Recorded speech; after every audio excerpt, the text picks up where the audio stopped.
Thank you. 5, 4, 3, 2, 1. Great. Thank you very much. I'm Tom Pinella. I'm the chair of the Action Platform for Source to Sea Management.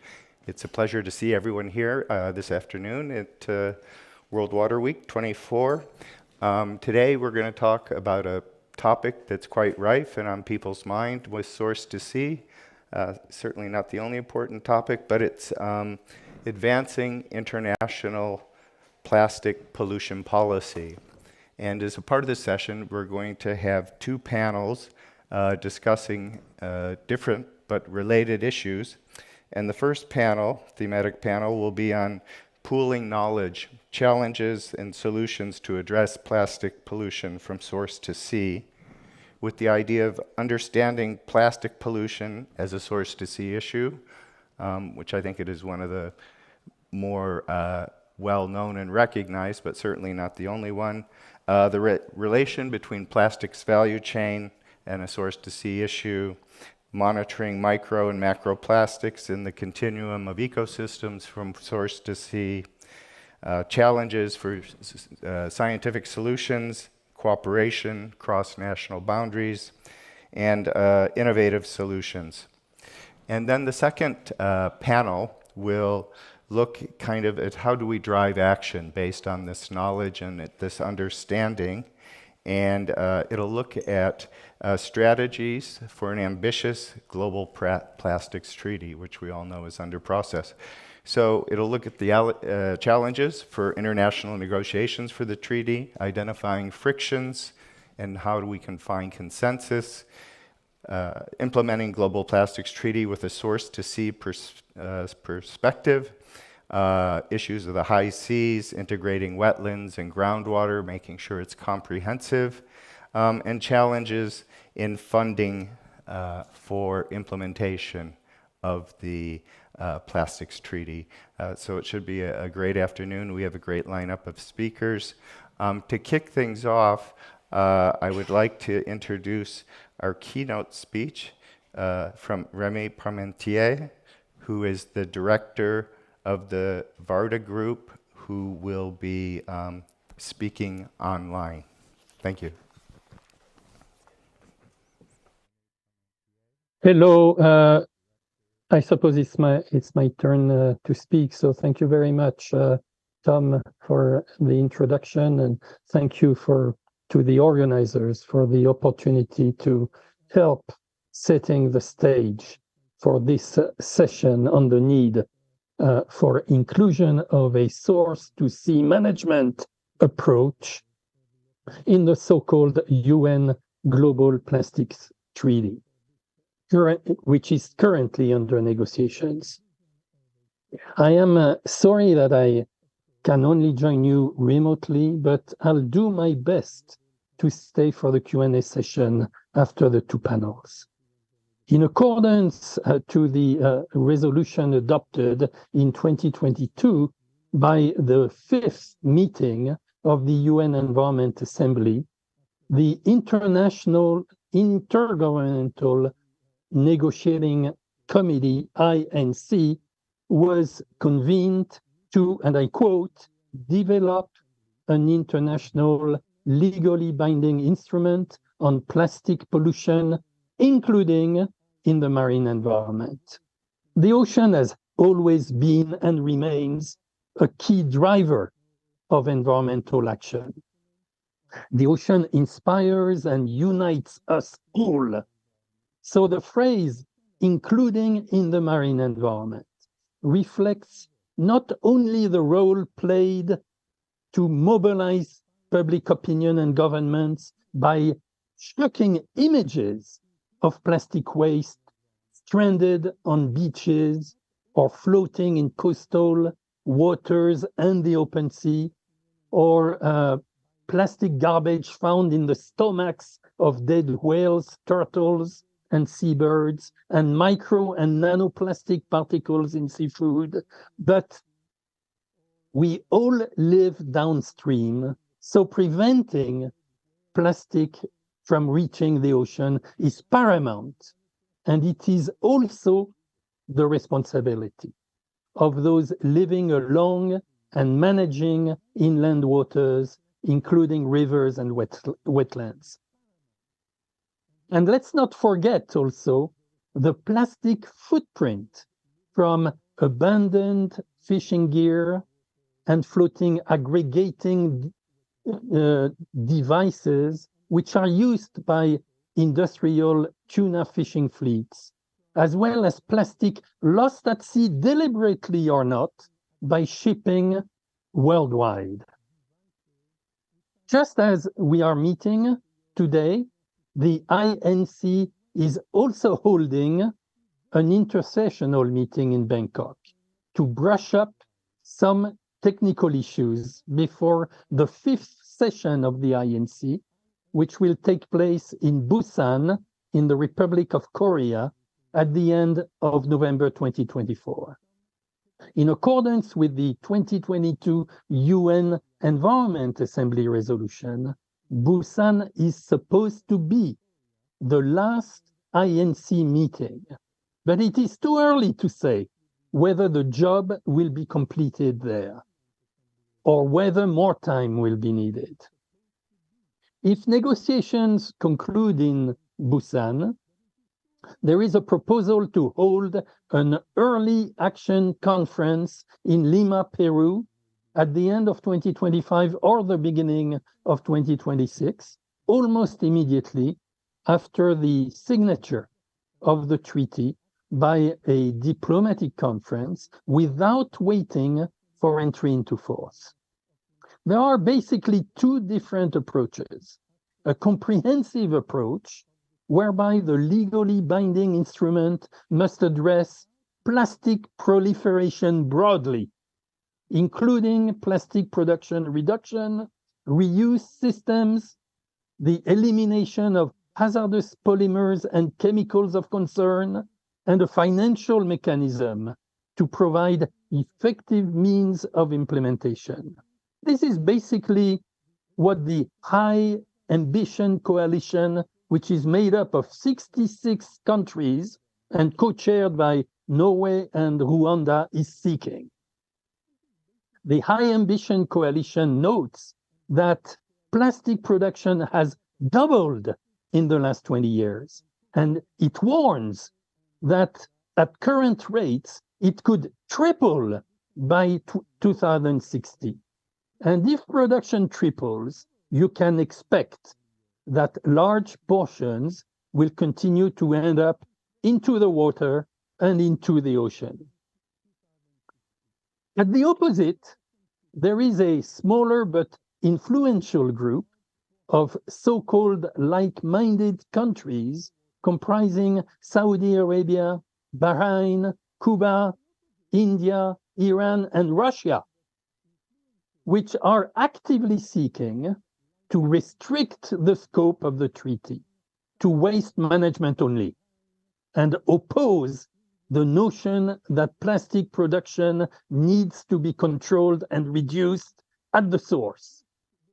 These countries' economies are largely driven by the exploitation and export of fossil fuel, which is plastic's main raw material. The US delegation is not a part of the High Ambition Coalition, at least for the time being.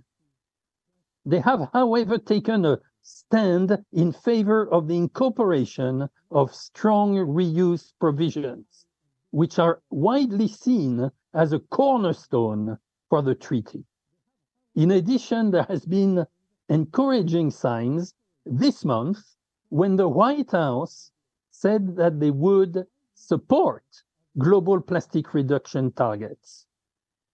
This could signal a new departure for the US. Well, as long as, of course, the Democrats' ticket wins the presidential election. While erring on the side of the like-minded group at INC 3 and INC 4, China has maintained a more prudent approach.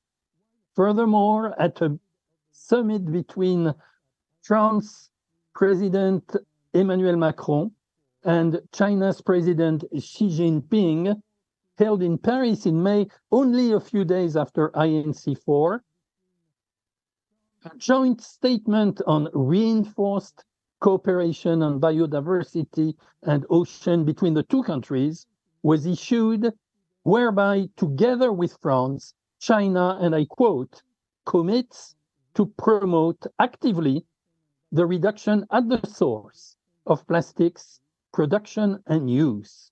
Whether this can be a game changer at INC 5 remains to be seen, but it would be very significant.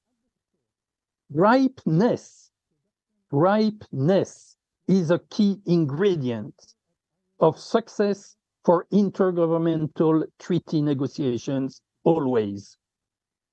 There's hope that after 5 INC sessions, time is ripe and the international community is ready to conclude an ambitious treaty in Busan, and that implementation begins fast, for example, with the proposed early action conference. For this to be the case, it is important to elevate the discourse with high-level participation at INC 5. Civil servants are very good at defending the set of policies of their respective countries, but they are not always equipped to make far-reaching political deals. For that reason, I'd like to encourage, and I'd like to ask you to encourage ministers to come and join the talks in Busan to reel the deal. Thank you very much.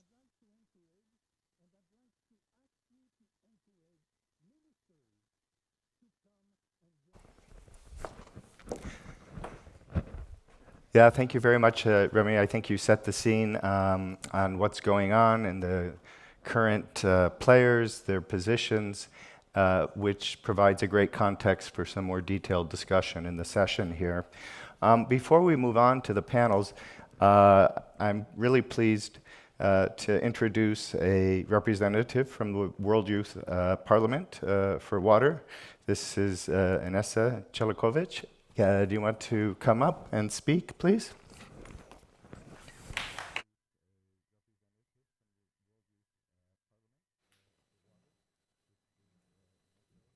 Hello, everyone. Choose one of the microphone, please. Cool. Like this? No, one of them. One. Yes, done. Okay. So I'm here as a representative of the World Parliament for Water.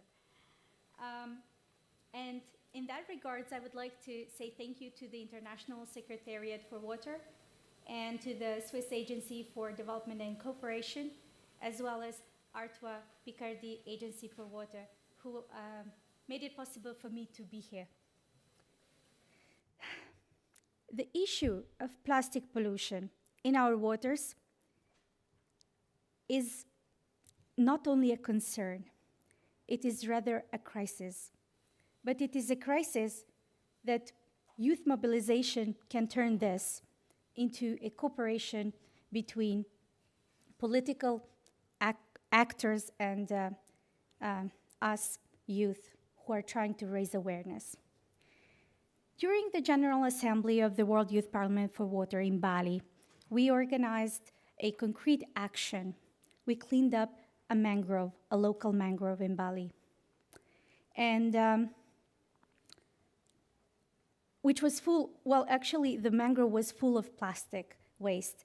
And we took this plastic and turned into an art, of course, with the help of Miss Lina Klaus, a local artist working there. The artwork that we created is titled, "We Are Water." And there is a reason behind this. "We Are Water" serves to us as a reminder that every piece of plastic we find today in water, in rivers, in seas and oceans. So We want to raise awareness about this matter, and that's why we took part in the cleaning the mangrove and creating the peace art, or art advocacy in a way.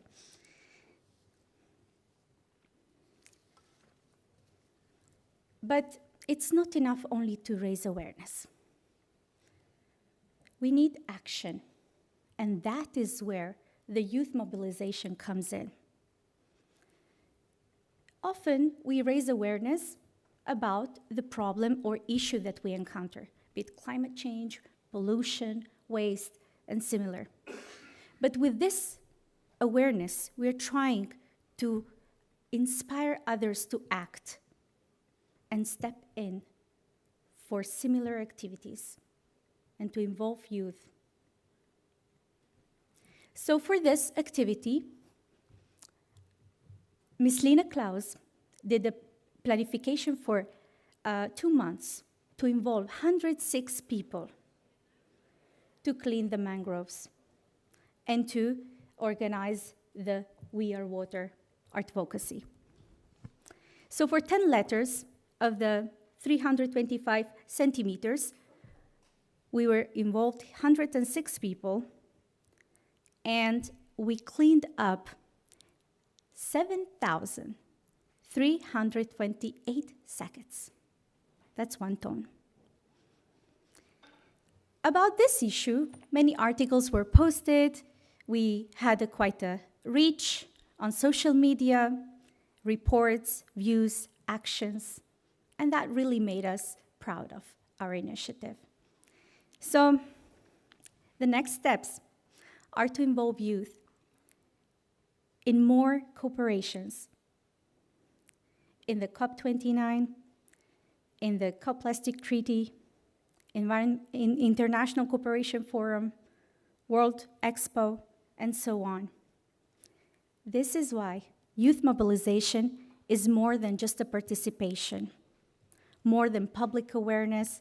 It is about leading by example, driving the agenda and assuring that the solutions we advocate are sustainable, inclusive, and just. Thank you.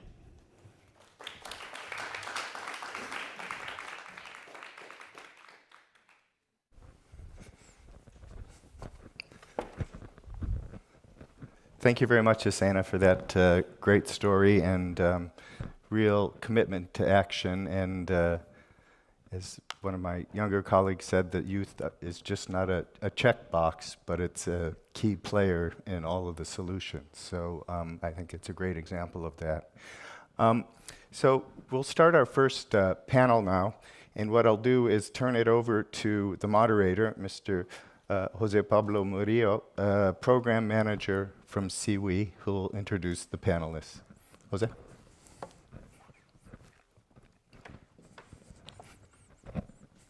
Hello. Hi. Hi, everyone. Good afternoon. Thank you so much for the introduction, Tom. So I would like to first introduce the panelists. So first, would like to call to the stage Jasmine Fournier, who is the Executive Director of the Ocean Sewage Alliance, and our friend Santosha Gubi Ramachandran, Additional Secretary, Panchayats and Rural Development Department, Government of West Bengal. And online, we have Dr. Phang Nam Long, who is a Water Quality Officer at the Environmental Management Division of the Mekong River Commission Secretariat. So here we have Dr. Long. How are you? All right. So as Tom mentioned in the beginning, this first panel, we want to focus on the experience of these colleagues working on plastic pollution, their practical experience on solving this, addressing this issue, and what have been the challenges. So for the first question, you will have 5 minutes, each of you, to respond. And the question is, well, if you can share some details of the work that you're conducting to combat plastic pollution from source to sea, and also what are the main challenges that you have faced and the opportunities that you have identified. So maybe I will start with you, Jasmine. Oh. Wonderful, thank you. And I'm so glad to be here. As mentioned, I'm the executive director of the Ocean Sewage Alliance, and a lot of our work focuses on, as you might guess, sewage. And just to be clear, we are against sewage pollution. When I talk about my role, it's important for me to mention the beauty and elegance of the Source to Sea platform, because it quite well talks about what we're doing at Ocean Sewage Alliance. Sewage doesn't just arrive in the ocean on its own. It travels through rivers, lakes, estuaries, and then ends up in the ocean. So the Source to Sea platform is a great framework for some of the work that we are doing. And when we're talking about plastics, a question I often pose to people is, how are the plastics getting into the ocean? And some of that is through sewage and wastewater. And to go into another question is, how is plastic getting into our sewage and wastewater? So part of that is through our drinking water and through some of the food that we're ingesting. So the keynote speaker mentioned seafood, and I live in New Orleans in the Louisiana, the bottom region of the United States, and we love crawfish, oysters, and fish from the Gulf. So unfortunately for us, there are microplastics in some of these creatures, especially the ones that we like to eat whole, like crawfish, shrimp, oysters. And for our colleagues who are in France, they might eat snails, same thing, the creatures that were sort of popping in our mouths whole, and also in our drinking water. So that then, if we think back to the water cycle, we're drinking and ingesting some of these microplastics, and then we're putting them back out, hopefully through our toilets, back into the water. And there's not a lot of data on how much plastic is in drinking water, but there are some estimates that say that we ingest about a credit card worth of plastic every week, and some say more, some estimate less. I think that a key issue that we have in terms of challenges is good data. And also in our fecal sludge, so in our poop. And then where is that poop going? It kind of depends on where you are. To go back to a point mentioned from our young colleague over here, we are water. And when we're thinking about that, we are also having some of these plastics inside of us. And then to talk about some of the main challenges we have at Ocean Sewage Alliance, it's amplifying this message. I think that if any of us have been to the beach or to the ocean or rivers, it's very easy to see plastic items, straws, water bottles, whatever else, plastic bags, but it's harder to see sewage pollution because it's often invisible, or like where I live, our river is going to always be brown because of the sediment that flows through the river. So you might not see sewage pollution. And in the same regard, you might not see the plastics within that sewage pollution. So just part of our challenge is raising awareness. And the other point you wanted me to touch is... a bit on the challenges and opportunities. Yeah, thank you. Because one of the best things about having not much information is the opportunities that arise from that. So I think in our role at Ocean Sewage Alliance, it's really amplifying the message of sewage pollution in regards to plastic as well. And just that plastics you can often see and sewage you can often. So tying those key messages together and getting better research to show the data, how much plastic is actually in our sewage and drinking water. What are the impacts on our human health and marine ecosystem? So just last week in The Guardian, there was an article that was published talking about microplastics infiltrating our blood-brain barrier. So getting better data about what are these human health impacts, and then asking the question, what are the impacts, again, like on our reefs, our mangroves, and our wetlands? So that is a great opportunity for us to then bring to these high-level conversations. Great. Thank you so much, Jasmine. And indeed, the issue of microplastics, especially in sewage, maybe deserves more attention than what it receives compared to other types of plastic pollution. Now I will give the word to Dr. Phang Nam Long. So, Dr. Phang. Thank you, Joseph. So to address the topic of this panel, I would like to share the work that the Mekong River Commission Secretariat is doing on the riparian plastic monitoring.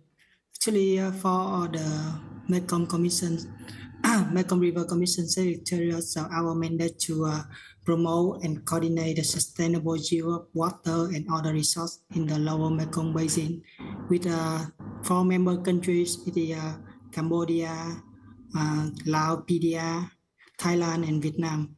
So so go back to year 2020, when we have a cooperation with UNEP and support from the countermeasure project that we are starting to address the status and change of plastic pollution in lower Mekong basins. So we identify that Mekong River is 10 largest river that contribute to the plastic occurrence in the marine. So we need to do some action. And during the cooperation with the countermeasure project, we identify that in the lower Mekong basin, there is no or very few monitoring system for plastic. So that's why we starting to develop the method to address the plastic pollution in Mekong basin. So with the support from UNEP, we are in a countermeasure project. We already developed 3 protocols to do for the plastic monitoring, and we also do the pilot in the lower Mekong basin. And during that time, we have many consultation meeting with 4 member countries to finalize which protocol or method is the most suitable for plastic monitoring in lower Mekong basin. And we also have the support from GIZ for the capacity building to implement the method that we finalized. I can introduce a little bit about our method that we are trying to implement is the TONET method. So based on this method, we can sample the plastic in the river, including macro and microplastic. And based on this method, we also can identify the density of macro and microplastic in the sample volume in the river. And also we can identify the types of the plastics. So after identify the suitable method, we are consultation with member country to have the implementation line agency, and we also have a consensus or agreement on the location of sampling. Based on this location, we can address the status of plastic, including micro and macroplastic in the lower Mekong River. And also we can address the transboundary issue related to the plastic pollution in the river. So at this time, we already have a capacity building for member countries to ensure that they can apply the method to starting monitoring the riverine plastic in 2025 onward. And actually, to the second phase of our challenge and opportunities, actually during we develop the protocols and method for riverine plastic monitoring, we identify that the most challenge is the capacity of the implementation agency, because you know that in the world there is very few monitoring system and consistent method that can apply for like in our case, a 4 member country in the region. So we need to do the capacity building, and luckily we have the support from German government with the technical support from GIZ, so that we can do the capacity building for member country with support from the equipment for the sampling and analysis of macro and microplastic. We also have the support to build the capacity to implement the sampling and analysis of each member country. And there is opportunities for us. You can see that from the beginning when we start the riverine plastic monitoring program, we always have support from other organizations. This means that we never do it alone. We have a cooperation with many organizations. So that is the opportunity for us to share the experience on how we start testing the monitoring plastic. And we hope that in the future we have more cooperation and we can have the consistent or harmonized method to address the plastic pollution in the river, which is considered as a source of plastic to the ocean. So that is what I am happy to share with you about our case in combat with plastic pollution. Thank you so much, Dr. Long. It's very interesting to hear the experience that you guys have working on setting up the monitoring systems for plastic pollution in the Mekong River.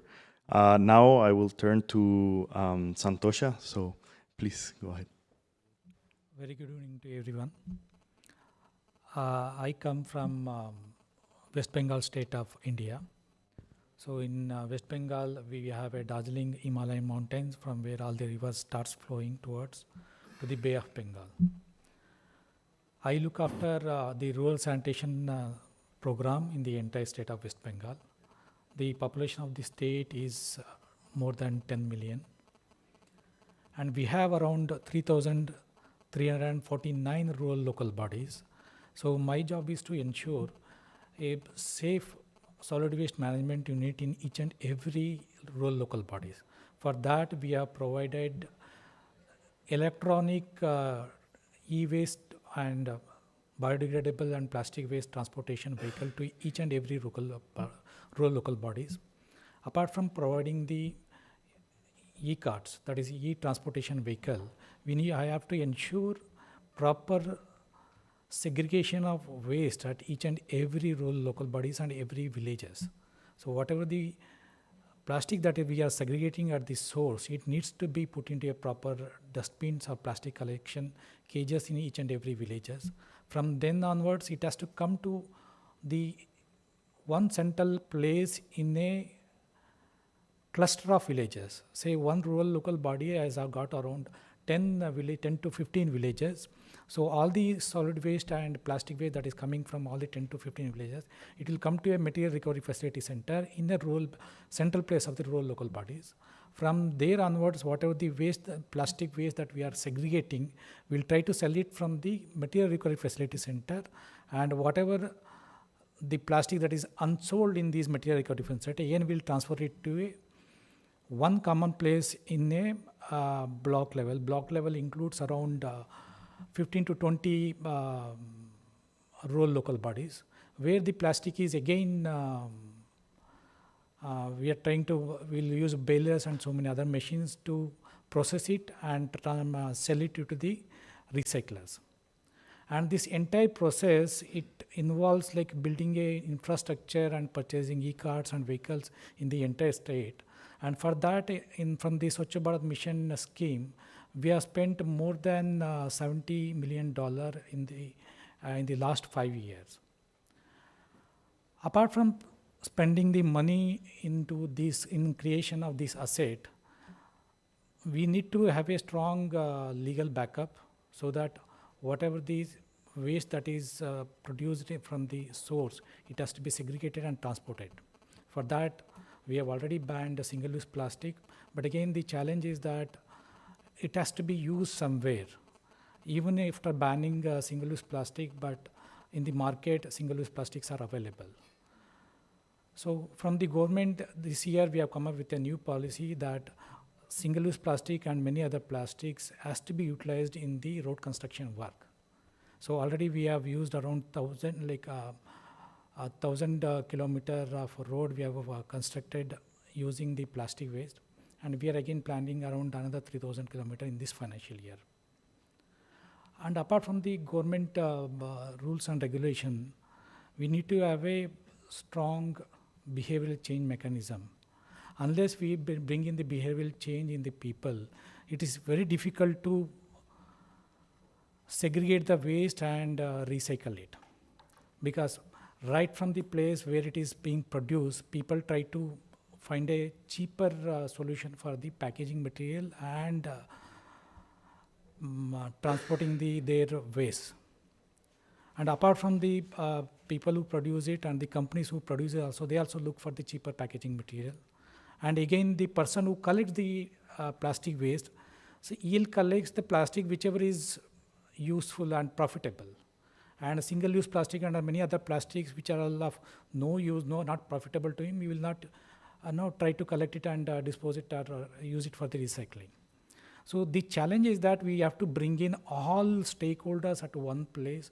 We have to sensitize them, and we have to engage each and every day to bring the behavioral change. For that, we work every day. Every day, we'll bring in many people, many stakeholders. We'll sit with them. We'll bring in many cleanliness campaigns and regular cleaning up activities. And apart from that, we will sit with all the rural local body representatives. We'll try to sensitize them, because the representatives are the one who will go back to the rural local bodies and sit with their own people for the waste segregation. So the entire process is about the bringing the behavioral change is very important in this part. And this is one of the biggest challenge that we are facing there. For that, what we have found is that, like, biggest opportunity that we have in West Bengal is that we use self-help group women's. So women's, they not only clean their homes. If we use the rural self-help group women's in the entire waste collection process, they'll keep their entire village and rural local bodies very safe, neat and clean. And more than 1 lakh rural self-help group women's, we have used them in the entire process. And because of that, women will be able to go back to their society and teach the entire cleanliness process very easily. And we have been successfully able to use the rural self-help group women in the entire process of behavioral change. Apart from that, we are also using many of the cooperatives and farmer producer companies. So each and every farmer producer companies have got around 100 farmers in their companies and cooperatives. So these members, they not only engage in many other agriculture and other businesses, they take up sanitation and solid waste management and plastic waste management as one of the offset activities. Since cooperative and farmer producer companies, so they have to generate their own income to sustain the entire cooperative and farmer producer activities. They see the entire plastic waste management activity as a profitable activity. So they see that the all the plastic that is generated in their villages and rural local bodies is properly disposed of. Then only we'll be able to give them from the government, we regularly sit and engage them in dialogues. So we'll tell them that as long as... Sorry, we need to... Could you close? Yeah. So we have used cooperatives and self-help groups very successfully in the entire plastic waste management activities. And we have reached more than 10 million people in the plastic waste segregation activity. Thank you.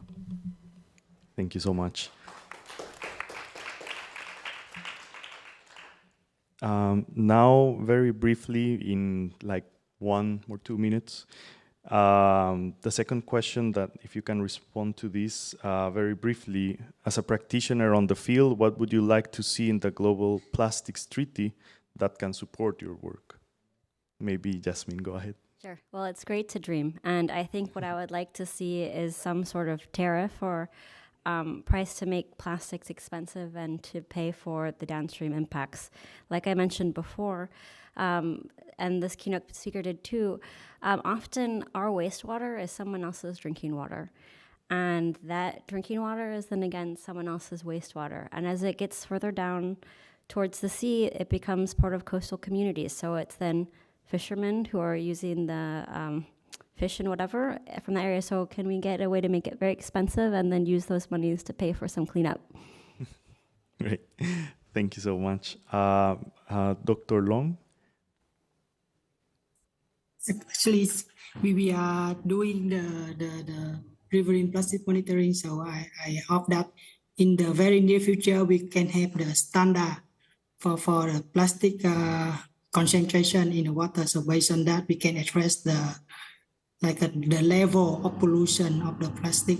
So I hope the scientists and organizations around the world, they can work more and they can give us the standards so that we can have more awareness on how much the pollution of plastic going on in the world, in the river, and in the ocean. So that's what I hope for the future. Thank you so much, Santosha. So as I said, why we are using plastic is the main reason is that it is more cheaper, and for that we need to have a technology flow from the developed countries to the developing countries, so that we can find easy alternatives to the plastic in the entire packaging to other industries. And apart from the technology flow, we also need financial help to the people so that they can move away from using the plastic. And apart from that, most important thing is the behavioral change. Unless we bring in the behavioral change, it is very difficult to phase out the plastic, even if it becomes a costlier thing.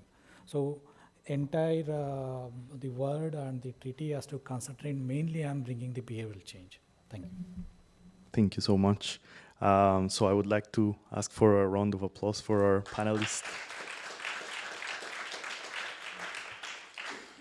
Now I will give the mic to my colleague Dana Dedek, who is a program officer at the Stockholm International Water Institute, and she is also part of the Source to Sea team, implementing projects on Source to Sea management, and also as part of the secretariat of the Source to Sea platform.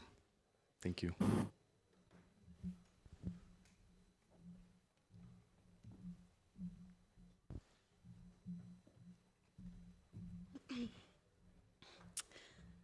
Hello, everyone, and also a warm welcome from my side. Just for your reference, we will have a Q&A session after the second panel, so you can also address the questions for the first panel during that section. So, and now that we already had the first panel discussing challenges and solutions to address plastic pollution from source to sea, we are now diving deep into a discussion about strategies for an ambitious plastic treaty. And for that, I would like to welcome Dr. Flore Lafay-de-Michaud, Senior Europe Advisor and from the Ramsar Secretariat. And also on the stage, Dr. James Dalton, and he's the head of, he's the Global Director of the Water Program from IUCN. Welcome.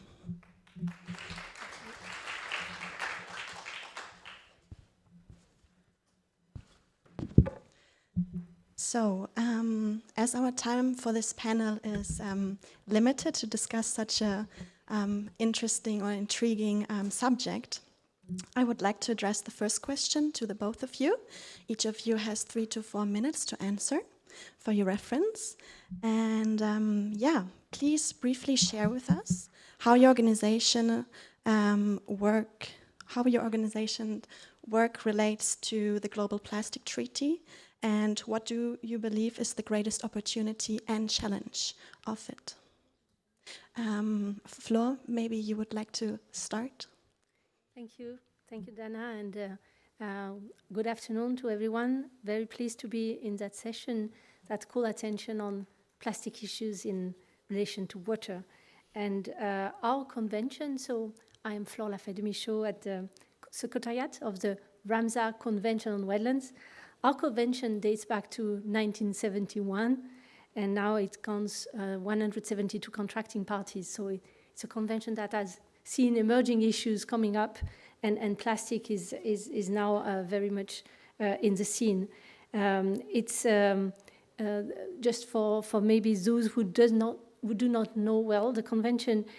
Its main aim is to protect and conserve wetlands, all wetlands over the world, but it has a network of plus 2,500 wetlands of international importance, or Ramsar sites, that contracting parties take the commitment to properly manage and use sustainably.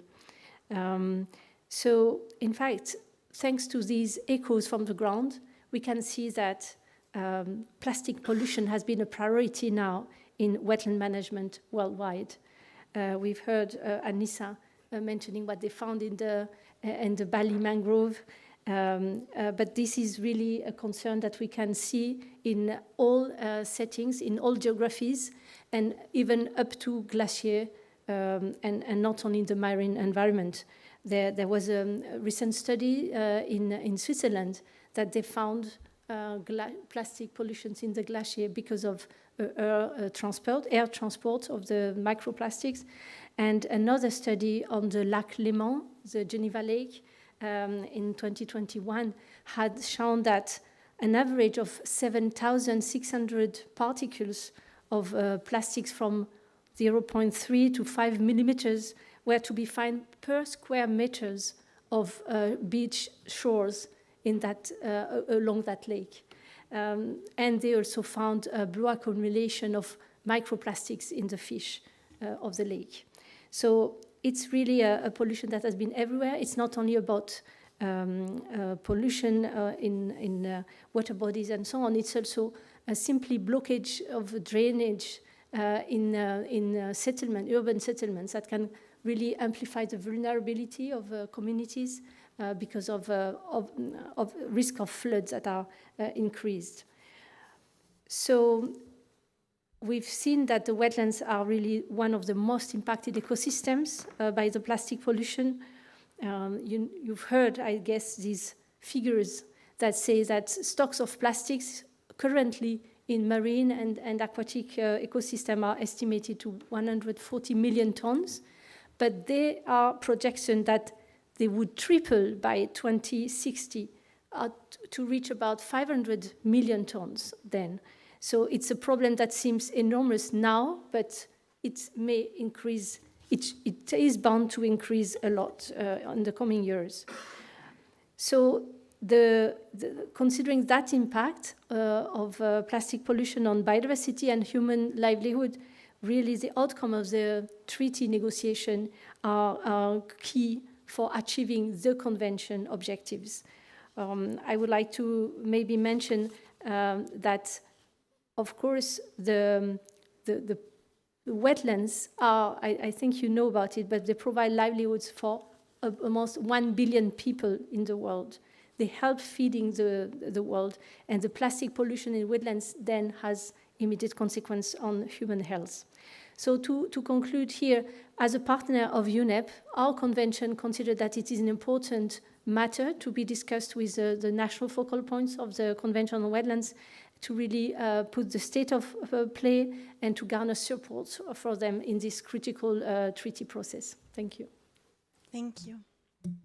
James, would you like to continue? Thanks very much. Thanks for the invitation to speak here.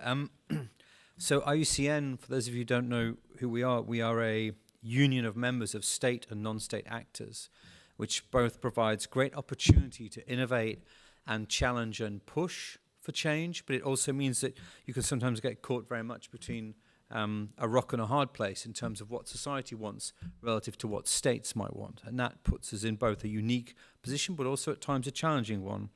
For the Plastics Treaty and the INC, the Intergovernmental Negotiating Committee on Plastic Pollution, we've been involved in the process since it was developed out of the UNEA 5.2 resolution in March 2022, and so actively involved in the negotiations since the beginning.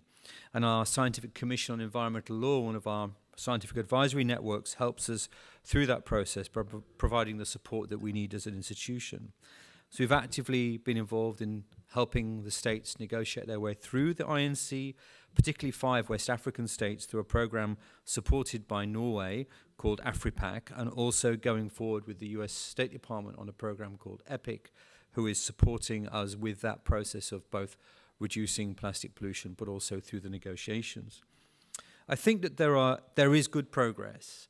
It sounds all terrible, right? Huge volumes of plastic that are predicted, as Flor mentioned. There are 460 million tons of plastic produced every year, and they all come primarily from oil-based products. 20 million tons of that plastic ends up in our natural environment, and I think we're probably most familiar with seeing that wrapped around a whale or stuck down a seabird's throat or littering a beach or floating in a harbor, etc.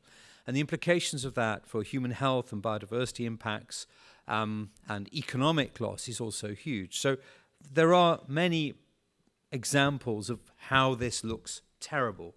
But also at the same time, there is good progress in the negotiations. There are some problems, as with anything in these types of multi-state processes, where there are people and states who don't want to move certain things forward for their own economic reasons, but also there is movement in the right direction. There is definitely a broad understanding of the issues and the implications of it. There are efforts, as we all know, and as we see here in Stockholm, efforts to ban single-use plastics and much more awareness on that. Obviously, that needs to rapidly increase, but you'd be amazed at how much that's going on around the world in different variety of countries. Increased awareness of pollution, on the waste agenda, on circularity, on new innovative and economic approaches to use plastic are also growing all of the time. Not enough yet, and still small and very innovative and bespoke, but so was solar power when we first started with solar power, and that's obviously grown significantly. So we have to have a level of hope that this is moving in the right direction because of the importance in it, but recognize, of course, these are quite challenging issues.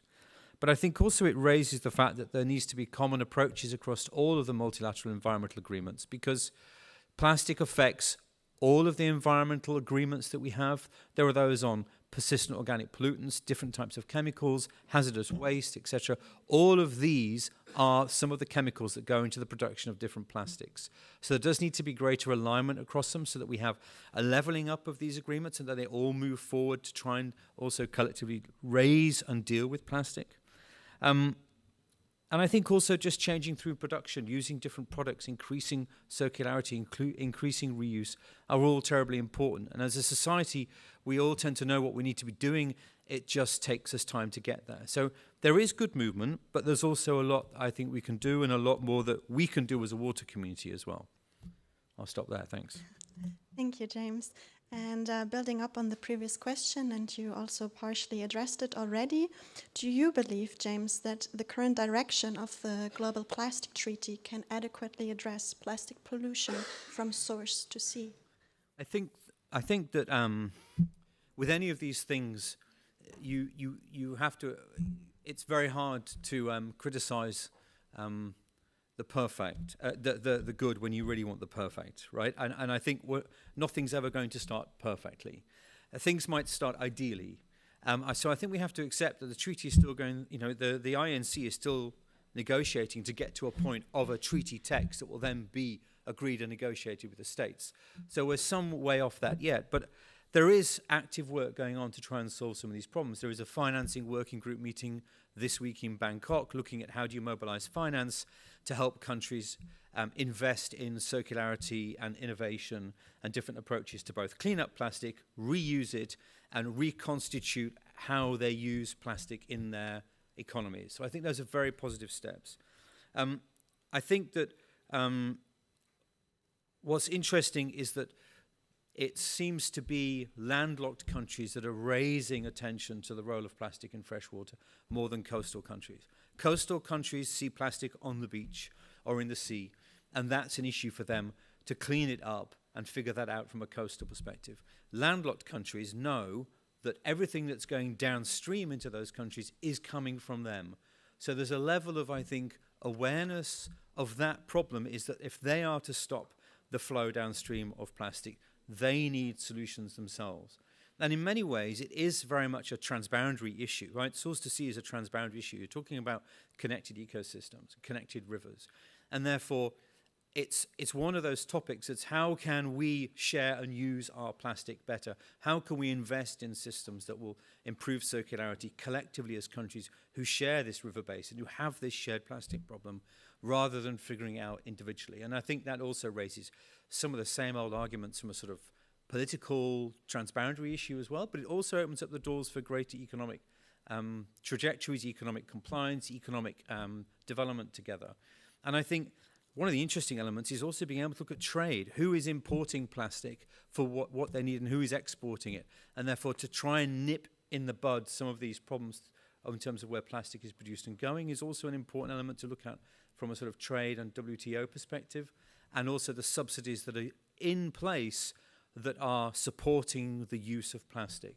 So also looking at how those can be better adjusted to try and de-incentivize that and switch to using more sustainable products. So I do believe there is really good progress. For us as IUCN, we'd like to see much more in there in terms of the role of biodiversity and ecosystems in the treaty. So far it's completely missing. I think it's almost ironic that when we see plastic, we see it affecting biodiversity, be it fish, ourselves, whales, whatever it may be.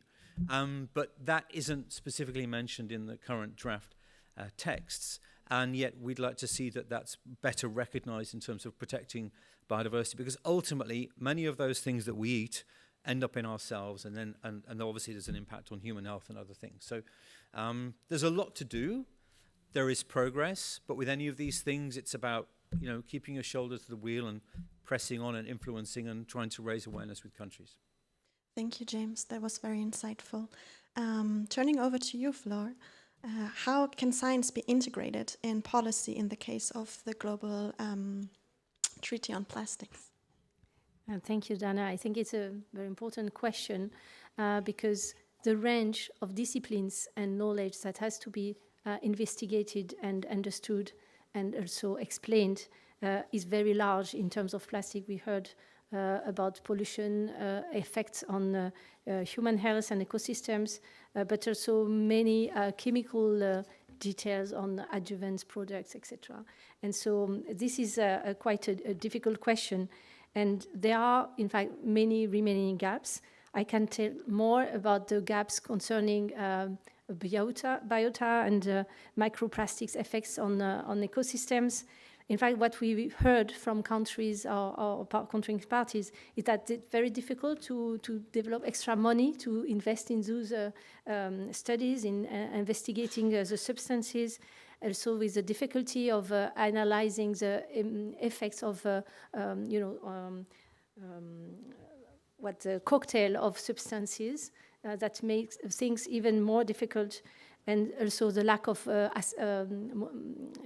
staff that would be trained into that, and also the methodologies that are still to be developed.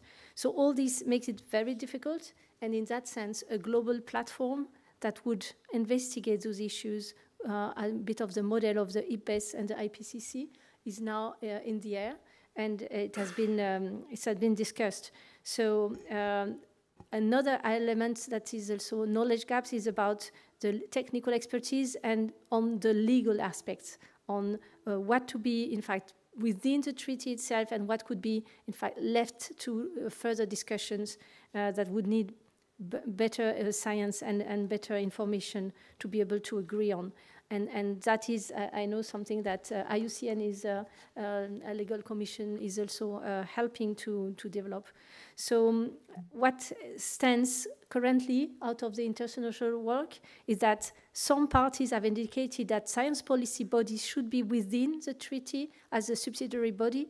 But however, because there are discussions that you may have heard that are stemming from the UNEA Assembly 5 on the creation of this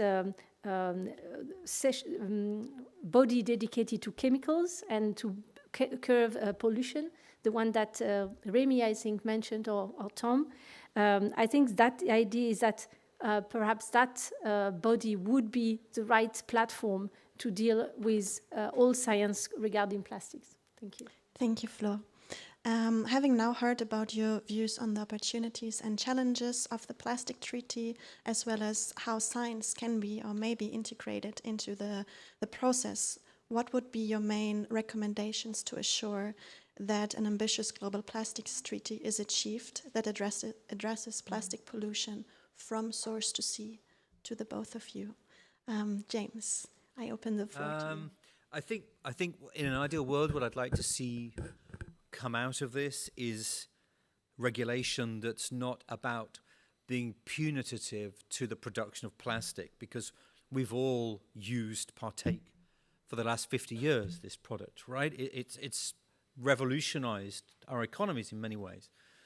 But I think a regulation that is about a transition into different products and helps economies make that shift. It's not about, it's not binary. It's not today we use plastic and tomorrow we don't.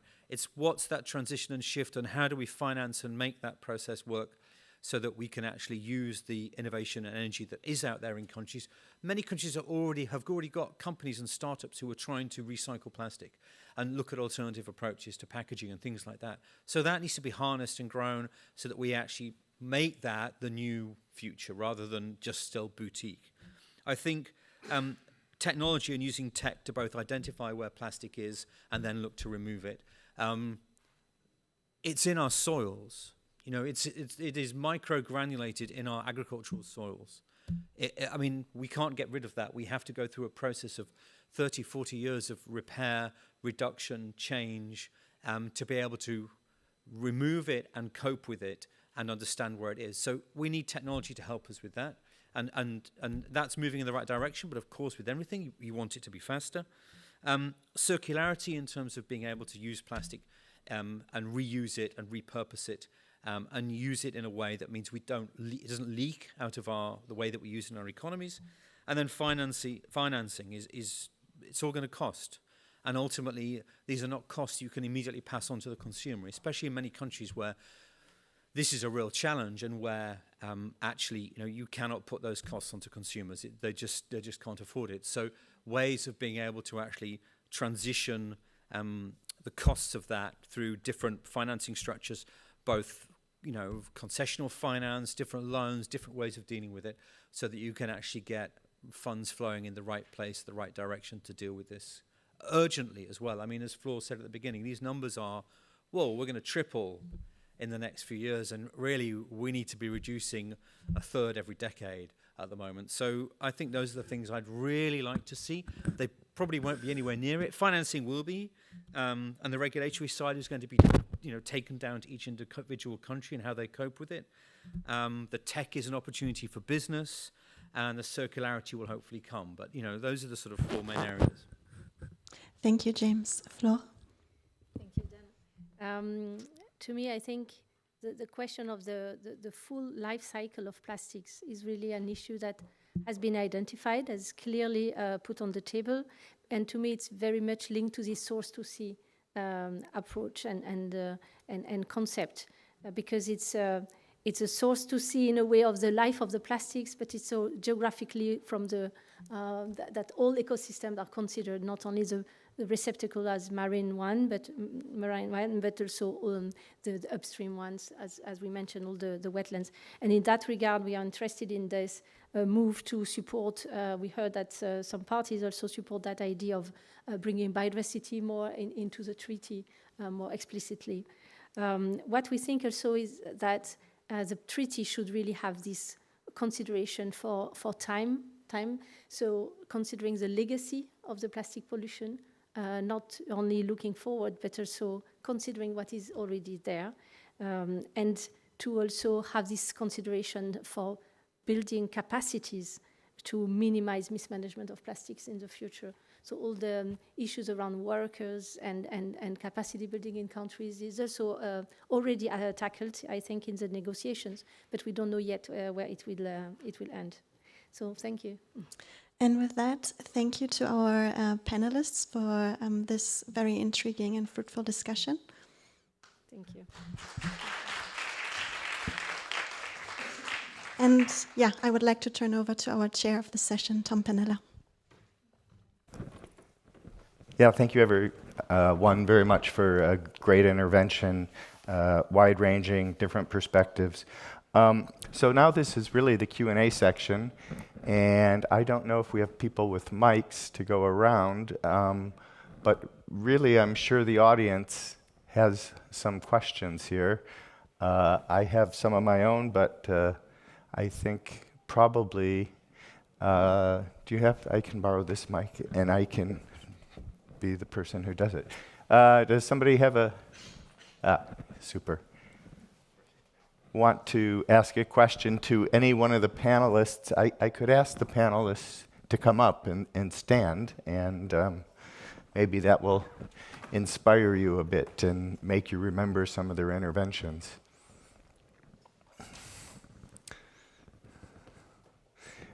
I think, did you have a question here in the back? Or I thought She raised her hand. We'll come to you. Did you raise your hand or no? No. Okay, Ruth, question. I just would like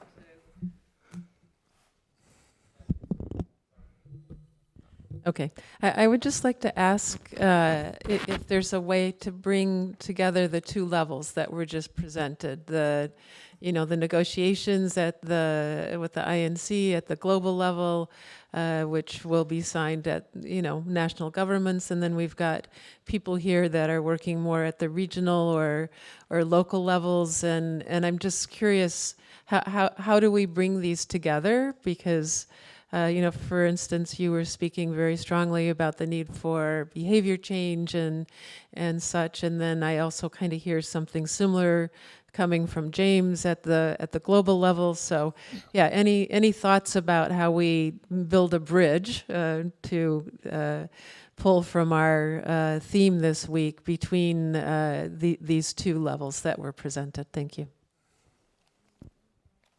I'm happy to have a response on that if you're okay. Do we have any other questions? We'll go one at a time. Okay, James, or anyone else then who wants to make an intervention? I'm happy to have a go at that. I mean, I think the treaty is really about just establishing the framework for states to be able to understand and operate within, and that will be politically negotiated. So it's going to be as good as these things get, right?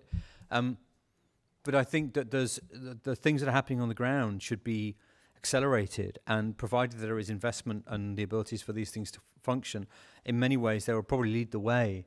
By the time states have figured out what the treaty means and how to make it real on the ground for them and how that works with their existing regulations, we may be 3-4 more years away from that. So I think any work that's happening now that's dealing with these problems is important, and it's also important to share the lessons from that to others and at the national level to inform them that these are problems, but they're not insurmountable. Human beings are really good at both creating problems, but also generally solving them. It just takes us a long time to get the critical mass to do that. So I think it's an opportunity rather than, there is a gap, but I think that's a gap that will close over time.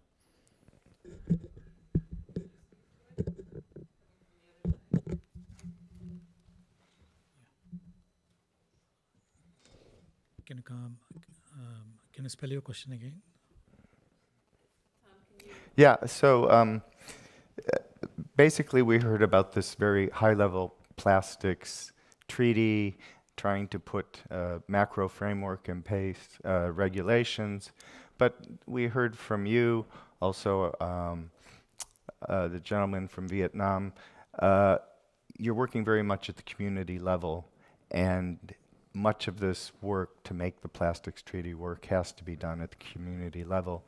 So how can we link what happens at a UN treaty level and make it tangible and implementable at a local level? And I think you gave some good examples of how you're working with behavior change. Yeah.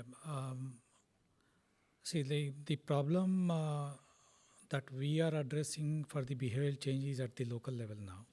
So now the plastic is not only a local problem, now it's the world problem. So the behavioral change planning, it's not only that we have to address at a state level or national level, it has to be at a global level. For that, I think the entire, the companies which produces plastic, they need to take their responsibility. And the entire globes.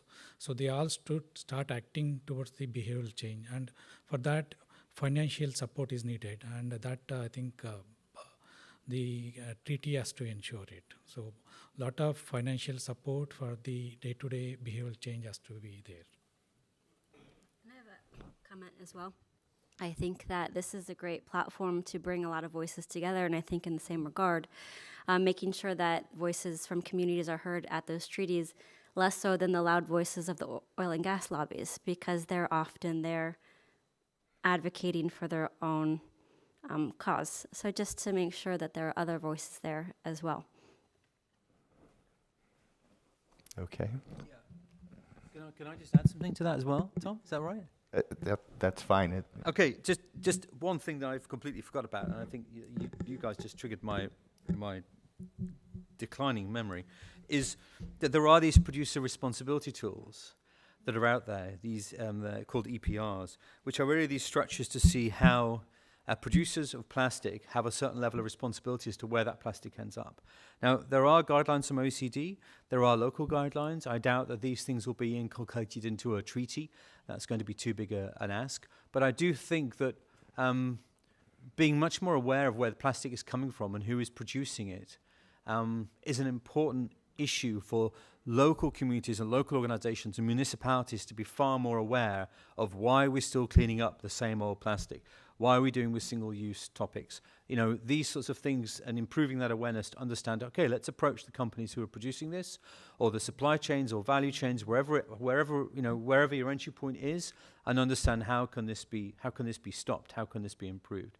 And there are companies looking at this. They're very concerned about it because ultimately it's their brand that they're seeing littered across the countryside, and they know, therefore, that by putting a logo on it, you're also accountable in a different way than perhaps they've understood before. So I think there is progress, but again, this is whole of society change that really plastic requires.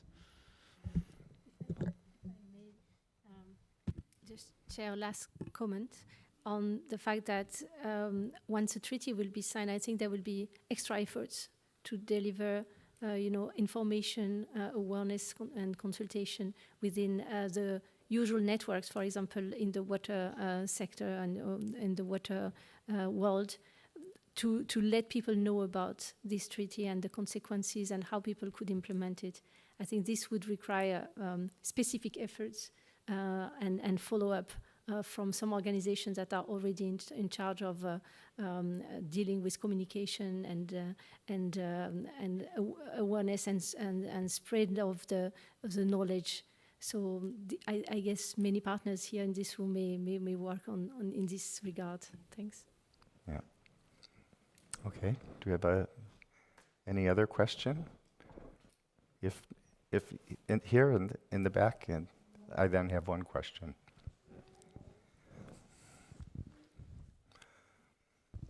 Thank you to all the panelists. And sorry, can you introduce yourself, please? I was remiss. I'm Iris, based in Stockholm, and I work at CIWI. Thank you to all the panelists for giving us good insights. I wanted to ask this question about the international negotiations and the plastic treaty. So where do you see frictions in these discussions? And from wetlands to the high seas, is the source to sea framework perceived as an opportunity or as a tension within these negotiations? Thank you.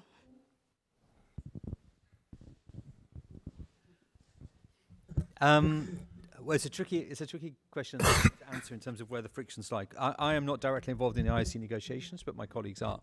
From what I understand is that the fact is that the natural environment is not heavily seen in the negotiations, right? That's the slightly bizarre element. I mean, actually, I was just looking at the photograph there of fish in a plastic bag. So the fact is that plastic is seen as an economic resource. And so the discussions are around how do we make the most of plastic?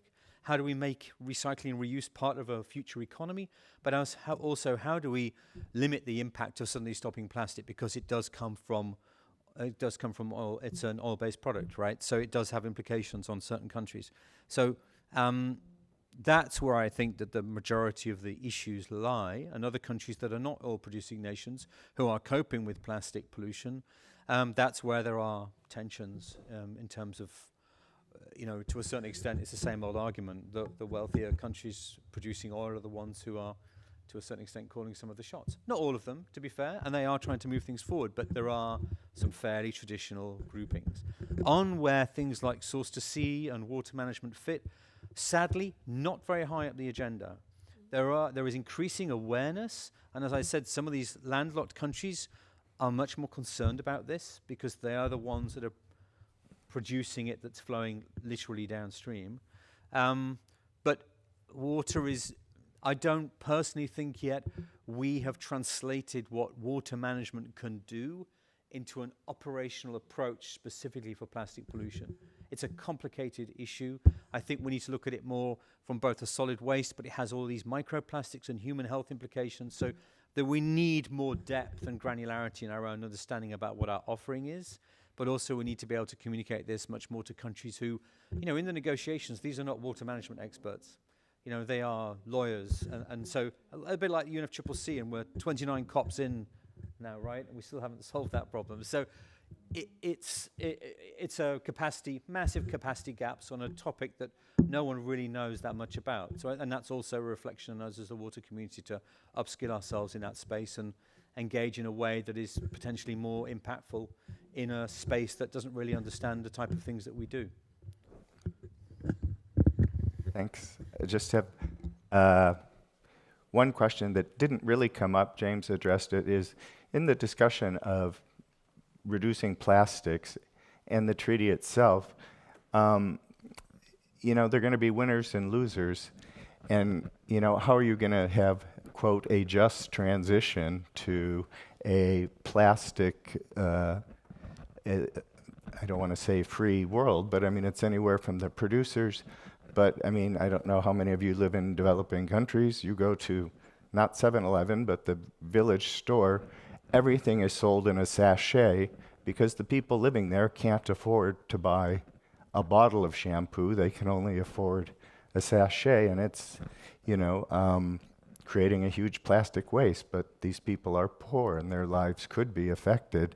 So is the treaty, or how do we think about doing this in a just way so those people are not unfairly burdened, and that perhaps some of those making the profits could compensate them? If that's, it's not. That's a hard question. I think that's an opportunity. I don't think there's enough discussion on that transition.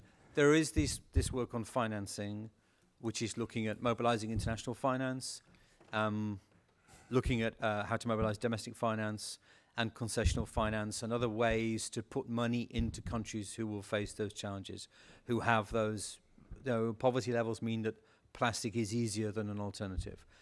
But I mean, that's why I think it's as you see, the wealthier the economies, the quicker they are putting in play regulations and policies to stop and reduce plastic pollution. And for the poorer countries, it's much harder. It's much harder to deal with. And I don't think the treaty is going to be able to solve that overnight. But maybe even recognize it, perhaps. Oh no, I think it's been recognized. Yeah. Yeah. No, definitely. There is a definite, understanding of that. Okay. Question online. Okay, great. And a question in the back of the room. Great, thank you. There's a question online from Gabriela Garces, who asks, once the treaty has been negotiated, how can and how will global organizations support countries to implement the treaty at national and municipal levels? Relevant points being on biodiversity, human rights, plastic management, rights of workers, and health. And should their targets be more on the responsibility of producers?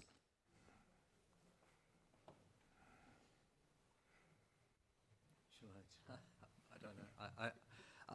I mean, right now we're a long way off the treaty, right? So it's very hard to know how to answer that question until we know what the final treaty really looks like. But yes, they're all incredibly important issues that have just been raised.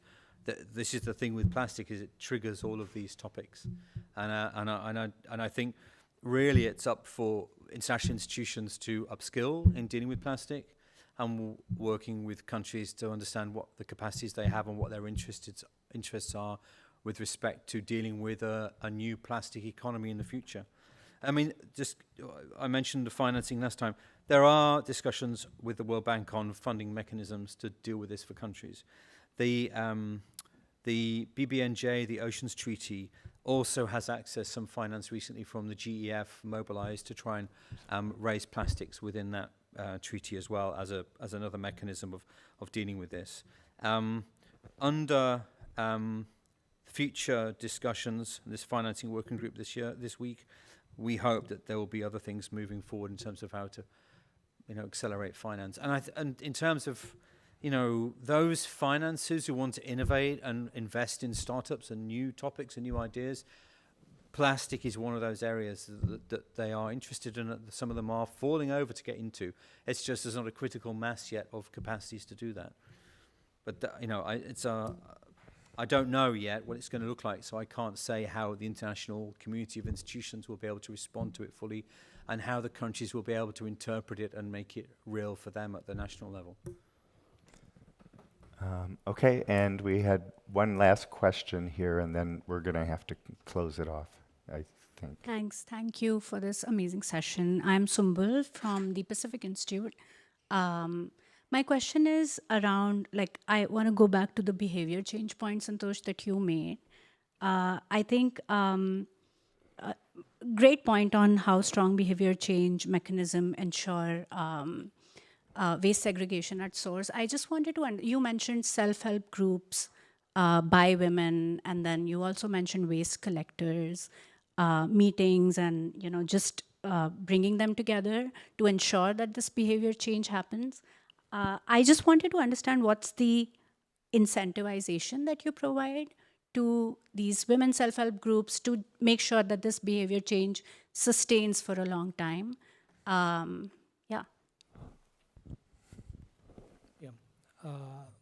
In India, the self-help group contains around 10 women or more women in a group. So in a village, whenever they go to collect plastics, from the plastic they can sell it and earn profit. That is number one.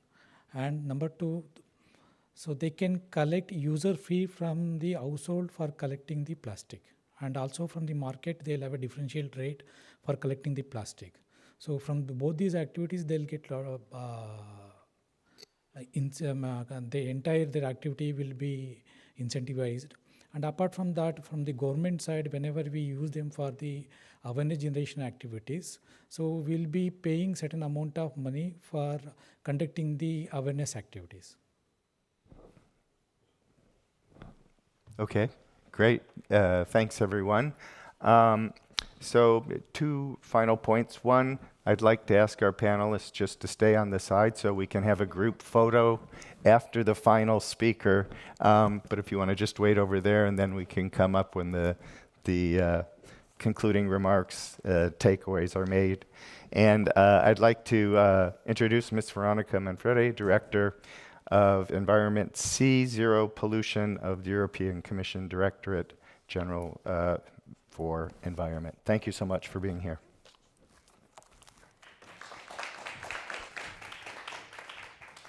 So I'll try to be super brief, because I suppose we're all very tired at the end of this super rich, interesting meeting. It's difficult for me to wrap up. What I can bring is a little bit the experience that we are making also as European Union vis-à-vis all the topics that have been raised by all the speakers. And I find this fascinating that each of them from their prism is bringing exactly the right paradigm of things we should be asking ourselves. Let's start with the awareness and the behavioral change. I can tell you from inside the machinery of the European Commission that the moment we realized what an enormous problem plastic pollution was becoming, we have been, may I use this word, playing also a lot with people's emotions. The European Union has been inundated with messages about what plastic was making to our biodiversity at sea, the impact on our touristic areas, and Europe wants to remain touristic destination #1. And this has sparked progressively really a movement. I have myself traveled on ships across the Greek coast and others that were advertising the importance for passengers not to throw their plastic bags because dolphins would have been impacted, turtles would have been impacted. So this making noise about the impacts that this has also ultimately on the economic opportunities is super, super important.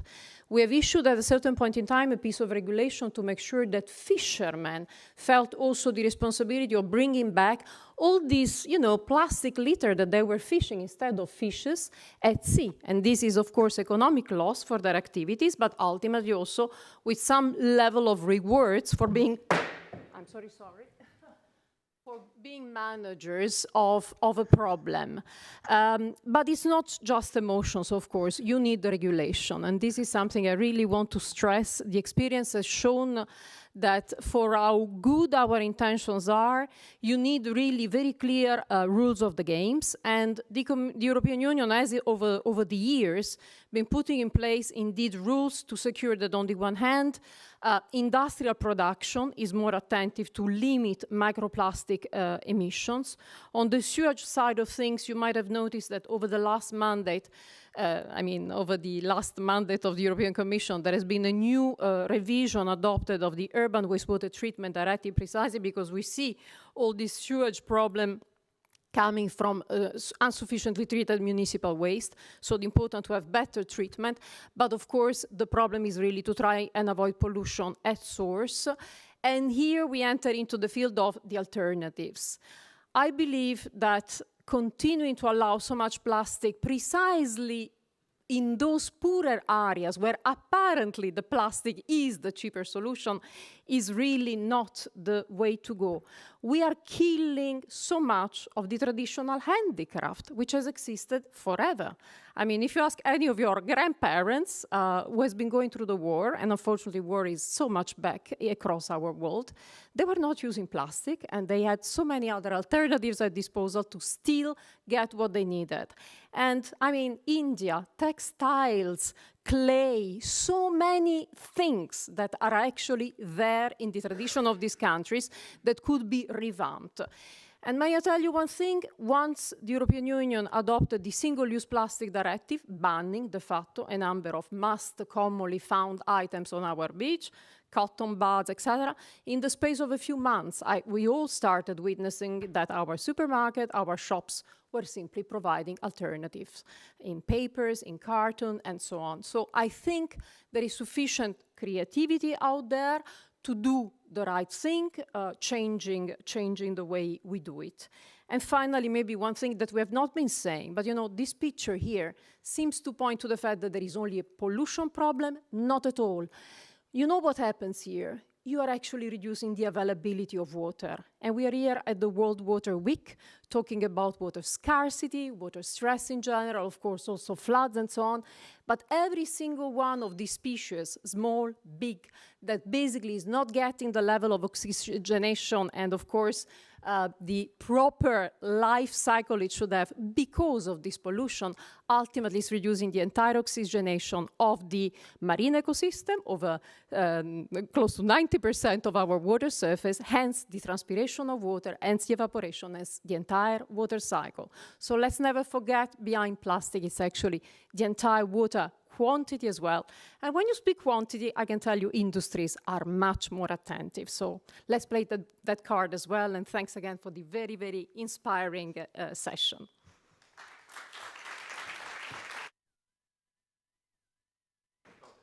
And everybody else who was part of the group, where do you think is best, Ruth? Right in front? Okay. Yeah, I can. Yeah, thank you. It's just I'm mindful of time. Sorry. I just want to thank the audience in particular for spending their time with us. It was a really, I thought, a great session. A lot of different perspectives, good questions, from the very local to very macro. Also shows just the range of different problems that we have with monitoring, awareness, affecting global producers. It is really part of our lives, and dealing with plastic will mean changing our lives. And I think that came through loud and clear today, but fortunately, as James said, I think we need to be optimistic that we're headed in the right direction. Thank you.